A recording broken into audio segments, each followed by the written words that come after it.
merendahkan kehabaibannya, kemudian juga meremehkan perjuangannya. Bahkan ada juga yang mencaci atau mengolok. Mohon tanggapannya Buya. Bagaimana menyikapi tentang hal-hal semacam ini Buya? Terima kasih. Bismillah. Kami akan menjawab. Pertama, kami bukan orang FPI. Terus tahu itu, saya bukan anggota FPI. Kemudian setelah itu yuk kita pandang segala permasalahan dengan akal yang jernih dan hati yang tenang. Pertama adalah kedatangan Habib Rizik disambut oleh orang sebanyak itu kemauan umat, bukan rekayasa, bukan dibayar mereka. Ayo, Anda posisi seperti saya, adil, Anda tidak di FPI dan tidak jadi musuh FPI. Anda berada di tengah-tengah. Kedatangan mereka umat segitu banyak bukan direkayasa, bukan rekayasa mau dibayar biar datang, nggak ada. Bahkan ini masa pandemi, semua orang meninggalkan kerjaannya dengan sukarela. Maka yang harus kita pahami, ada apa di balik ini semua? Kerinduan kepada apa sih mereka kok sampai seperti itu? Kita jujur. Nggak perlu kita marah-marah ini. Kadang-kadang dibakar Habib Rizik ingin datang ke negerinya, ingin berjuang, ingin berdakwah. Bukan direkayasa kedatangan mereka. Nah ini yang pertama yang harus kita pahami, supaya kita tidak sembunyi. Nggak ada rekayasa. Bahkan yang datang itu orang rela berkorban. Kemudian kedatangan beliau adalah bikin kerusakan, keramaian, hancur. Mari kita pandang dengan jujur juga. Kalau Habib Rizik mengadakan kumpulan, demo dan sebagainya, jujur Anda, apa sih yang diminta Habib Rizik? Habib Rizik tidak minta pulau untuk pesta apa, tidak juga minta apa jabatan jadi apa. Tapi yang diminta apa? Coba kita cari. Anda jujur sebagai bangsa Indonesia yang adil, yang jujur, apa yang diminta? Jejer permintaannya apa sih? Dulu permintaannya adalah bagaimana ada orang yang mengucapkan kalimat yang merendahkan umat Islam dengan berdasarkan Al-Quran, ayo diadili. Apakah permintaan semacam ini salah? Coba dilihat dulu apa sih permintaan Habib Rizik. Ini harus jujur. Anda melihat Habib Rizik kalau kumpul-kumpul minta apa? Yang diminta apakah Habib Rizik ingin pemerintah memfasilitasi Habib Rizik ingin membangun tempat minuman keras paling besar sejagat raya? Enggak. Kalau Habib Rizik minta begitu, kita berontak semuanya. Yang diminta apa? Coba kita jujur. Yang diminta baik atau jelek? Kalau yang diminta baik, kenapa kita bingung yang diminta baik? Keadilan misalnya. Harus ada misalnya menghentikan kemungkaran. Selagi yang diminta baik. Yang diminta baik ini dimakan. Jangan gampang menilai orang dengan buru-buru. Sekarang jujur, minta apa? Anda bisa melihat di media. Atau Anda datang kepada Habib Rizik, minta apa? Kan begitu, yang diminta apa? Yang bisa adalah, yuk kita menegakkan. Habib Rizik misalnya, FPI di beberapa tempat, minta agar kemungkaran di sini dihentikan.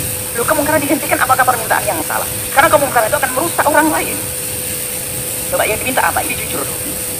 Kalau yang diminta adalah menghentikan sesuatu yang membahayakan umat membahayakan bukan saya membahayakan di dunia, kita punya iman di akhirat. Yang membahayakan di dunia nggak boleh. Misalnya Habib Rizik memasang ranjau-ranjau, kita hentikan, membahayakan di dunia. Memberhentikan membahayakan di dunia pun harus membahayakan urusan dunia, kita wajib hentikan. Apalagi jika yang diminta adalah menghentikan segala sesuatu yang bakal merusak akhiratnya umat misalnya. Dan itu memang yang disuruhkan adalah selama ini yang kami ketahui adalah mengajak bagaimana agar kemungkaran tidak terus merebak, kemudian juga bagaimana keadilan bisa ditegakkan.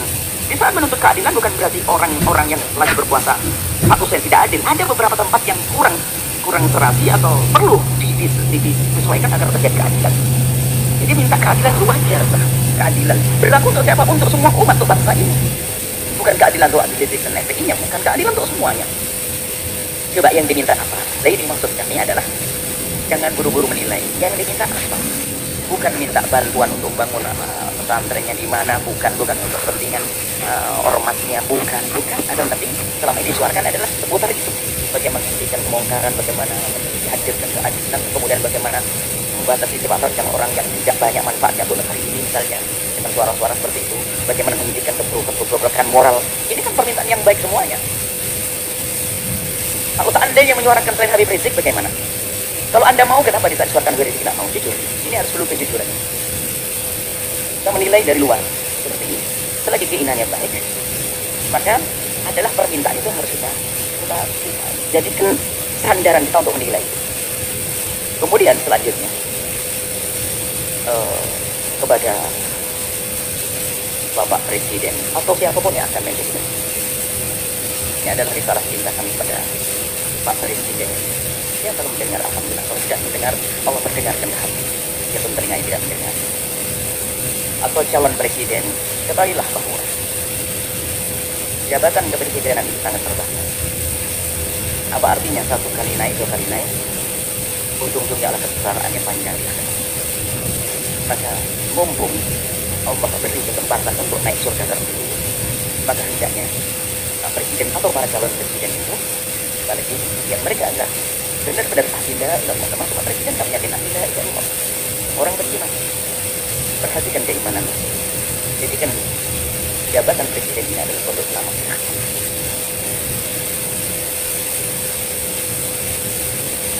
Maka selama ini panjatkan doa semoga orang-orang seperti Presiden dijaga dan bisa istiqomah. Dan doa kita kepada Pak Presiden semoga juga Allah memberikan bimbingan agar bisa menjadi baik semuanya.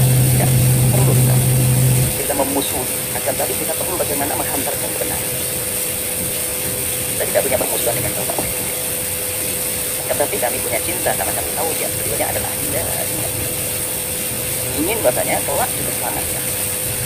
Maka mohon atau calon-calon presiden yang akan datang, ingat jadi presiden adalah bertambah waktu, tapi akhirat adalah selamanya itu tidak ada.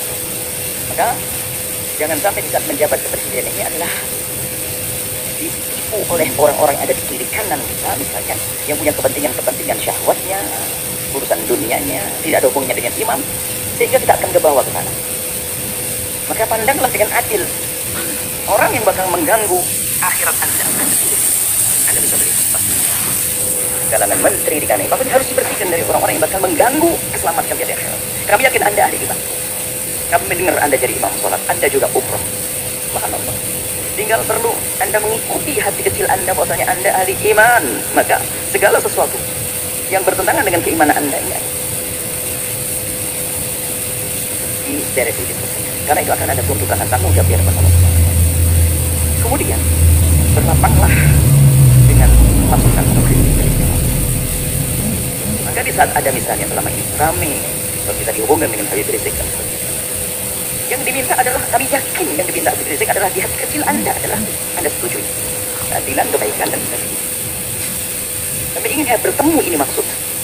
Kami yakin insya Allah. Kami yakin khusnudan bahasanya Anda orang beriman dan presiden-presiden sebelahnya. Kami tidak mengarah pada presiden lagi. Selagi itu keinginan yang baik, ayo kita sambut. Dan nanti secara umum kritik itu justru mengangkat kita. Bagaimana kita menjadi waspada. Kritik itu kadang kita tidak bisa sadar, tidak bisa mengoreksi diri kita sendiri. Tapi dengan kritik itu kita bisa berbenah. Kalau tidak ada kritik kita nggak akan waspada. Seperti di lembaga begini, kalau ada kritik akan ada perubahan. Ada kritik, Buya kenapa kok begini, langsung dapat perubahan. Bilang begini, menarik.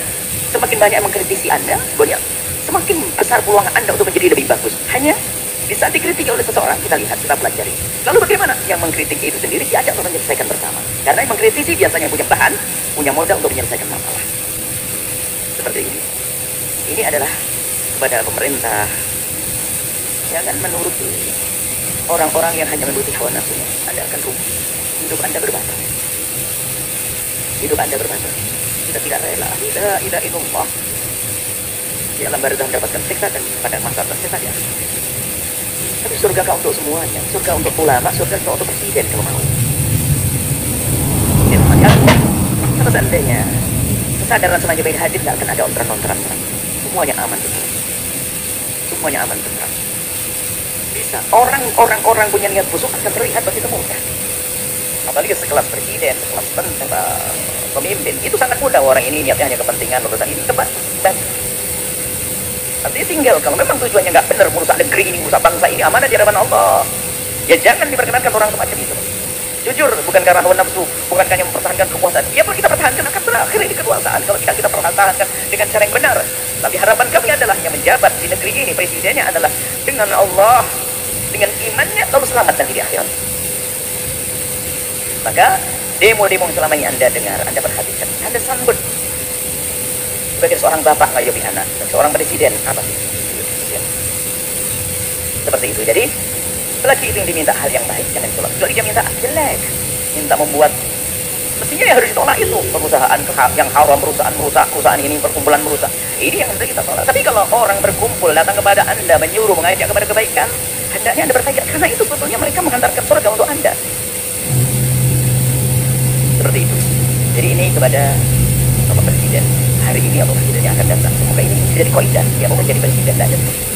Allah keindahnya di dunia jadi presiden ternyata jabatan presiden ini untuk melangkah ke surga.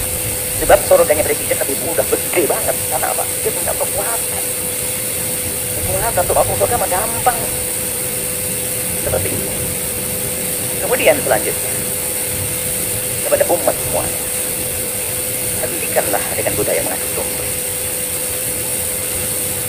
Habaib, diadu domba dengan habaib. Habaib dengan ulama. Ormas dengan ormas. Hati-hati, ada Allah. Jika Anda menyebarkan sebuah berita tapi niatnya jelek, ada hitungannya di hadapan Allah. Allah akan berandakan di dalam diri kita sendiri. Kita tidak bisa mengancam dengan senjata. Kami hanya mengingatkan oleh Allah. Kita tidak mengancam dengan apapun. Allah, jangan mengadu domba antara habaib dengan habaib. Ulama-ulama. Kalau mengambil berita sekiranya kalau itu maslahat Anda sebarkan. Tidak memotong omongan orang untuk diadu. Khususnya para habaib adalah dulunya Nabi SAW. Apalagi menyebarkan berita-berita. Maka kepada umat semuanya, ayo ada hitungannya. Yang biasa mengadu domba maka kembalilah di dalam rumahnya tetap tidak mesra. Ingat, yang biasa menyebar berita tentang karuan itu sebetulnya di rumahnya pun tidak mesra dia. Tidak akan indah di rumah. Dengan saudaranya mungkin rebutan waris dengan ini. Yang biasa menyebarkan fitnah begitu. Yang suka menyebar fitnah-fitnah, memfitnah para habaib, memfitnah para ulama itu, kalau dilacak dalam rumahnya nggak ada mesra. Itu nggak tegur sama saudaranya berbulan-bulan, bertahun-tahun. Mungkin dia akur dengan bapaknya juga. Kenapa? Hati yang kotor. Memfitnah habaib. Memfitnah umat Nabi Muhammad, ngadu domba umat Nabi Muhammad saja nggak boleh, apalagi ini dzurriyyahnya Nabi Muhammad SAW. Kemudian ada cara marah dengan seperti Habib Rizik, marah dengan seperti itu, lalu sampai mengaku kepada perendahan kepada nasab Inna Billah. Sampai ada yang mengatakan katanya, apa betul itu turun Nabi, ayo kita DNA seperti Nabi. Menafikan, menolak nasab yang sudah jelas semacam itu, maka itu seperti mengkotes seluruh orang melakukan zina, dosa besar. Kalau sudah jelas itu nasab, kita jangan mengatakan DNA-nya ini. Ada apa? Karena kita bukan habaib, mestinya kita mencintai bukan mengendeki dan ngiri. Tidak ada artinya ngiri tambah jauh. Kalau kita mencintai, kita bersambung. Beliau menjadi habaib juga dipilih oleh Allah, bukan permintaannya. Bahkan kita yang mandang harus pandang dengan hormat. Ada pun masalah jika ada yang kurang tepat di antara habaib salah, ya kita kewajiban menegur. Seperti kita menegur anak kita, seperti di pondok kita banyak habaib, anak-anak habaib. Ya salah ya kita tegur. Tentunya dengan kasih dan cinta.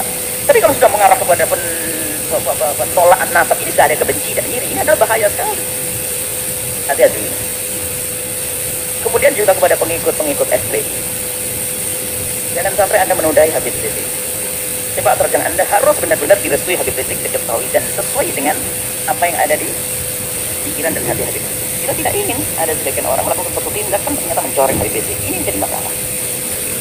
Jangan sampai tujuan Habib Rizik yang mulia, yang istimewa ini ternodai oleh kita orang-orang yang dengan perilaku yang terburu-buru hanya mendahulukan hawa nafsu dan sebagainya.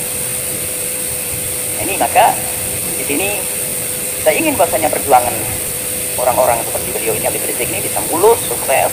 Kemudian nanti juga presidennya juga akhirnya juga sukses, bangsa ini sukses, surga lah semuanya.